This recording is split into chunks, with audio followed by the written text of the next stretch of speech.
Okay, what if you could look at any sweet treat and just know exactly how it's going to affect your body? Today, we're going to break down a super simple rule that can help you make way smarter choices without feeling like you're depriving yourself. It's all about understanding one key thing. So let's just dive right in with the big question. Picture this. You're at a party, there's a tray of amazing looking sweets.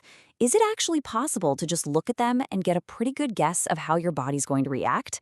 Like, can you really predict that dreaded sugar spike? It sounds kind of like a superpower, right? Well, believe it or not, the answer is a huge yes. It is totally possible.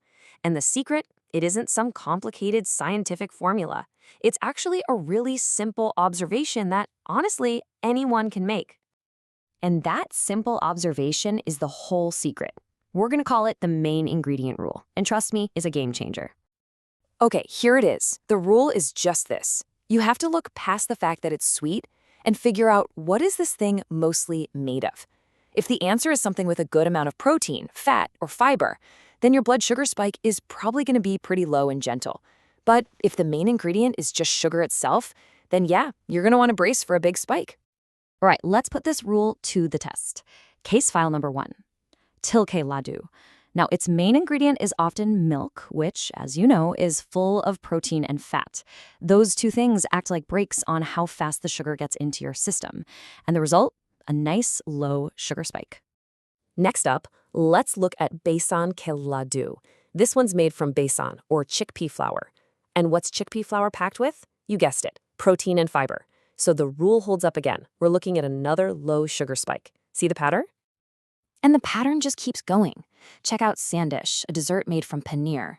Paneer is basically cheese, so it's loaded with protein and fat. And what's that give us?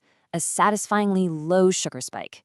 It's becoming pretty clear that the base ingredient is what's really running the show here. But what happens when the main ingredient is the sugar?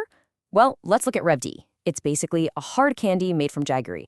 There's no protein, no fat, no fiber to slow anything down. So what happens? You get that classic, sharp, high sugar spike. This shows you both sides of the coin perfectly.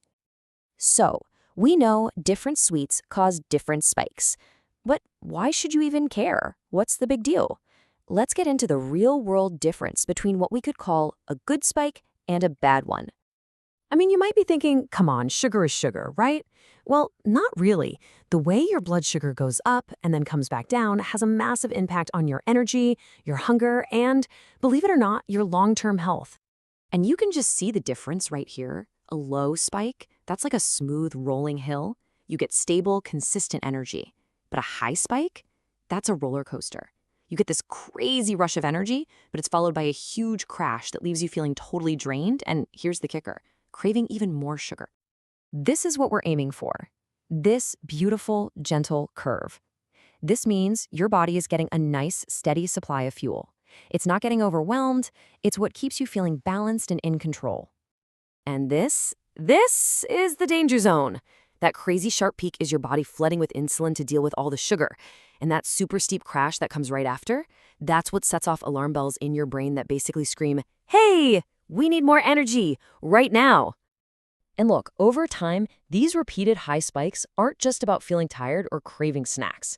They put some serious strain on your body. We're talking about increasing your long-term risk for really serious health issues like diabetes and weight gain. Let's dig into that weight gain part a little more because it's tied to this biological loop that so many of us feel trapped in. It's called the craving cycle. You know this feeling, right? It goes like this. You eat something that causes a really high spike. Your body kind of panics and overcorrects, making your blood sugar plummet.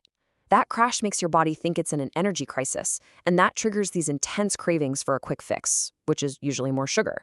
And boom, you're right back where you started. And this quote just says it all. This feeling of constantly being at war with your own body, it's exhausting. It's this tough, endless battle between your willpower and your biology. But what if we've been fighting the wrong battle this whole time? And this brings us to a really powerful shift in thinking. What if we could work smarter, not harder, when it comes to the food we eat? See, the real solution isn't about building up this ironclad willpower to crush cravings after they've already hit. The much smarter approach is to eat in a way that stops those intense cravings from even showing up in the first place. And this right here, this is the payoff. When you start managing your blood sugar spikes, you just automatically eat less. That constant draining fight with your willpower, it just becomes unnecessary. It's not about restriction, it's about smart regulation. So let me just leave you with this thought. What if the real key to having a healthier relationship with food isn't about having more strength, but having a better strategy? What if it's less about fighting our own biology and more about understanding it and using one simple rule to keep things in balance, right from the very first bite?